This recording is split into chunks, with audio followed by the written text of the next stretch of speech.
Thierry Lhermitte, Patrice Lecomte, Nadine Trintignant, tous sont venus soutenir la mobilisation contre les violences faites aux femmes. En Europe, une femme sur deux assassinée est tuée par son compagnon. Face à cette statistique glaciale, de nombreuses personnalités sont venues dénoncer ces violences. Souvent, quand j'entends dire des choses aussi terribles, j'ai vraiment honte d'être un homme.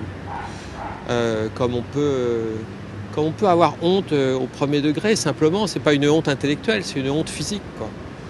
Que des hommes se comportent comme ça, humainement, dans la vie, avec leurs femmes, ou avec leurs enfants, ou avec autrui, tout simplement.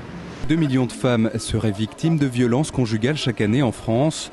Pourtant, seulement 30% d'entre elles porteraient plainte suite à leurs agressions.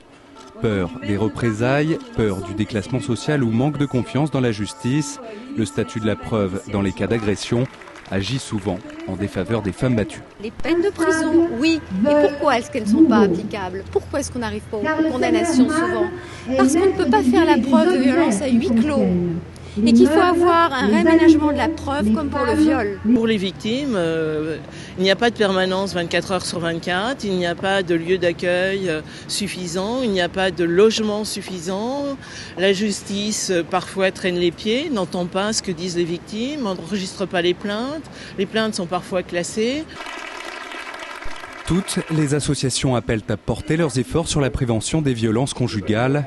Alors que l'Angleterre dispose de 40 centres d'hébergement rien qu'à Londres, la France en dispose de seulement 60 sur tout le territoire.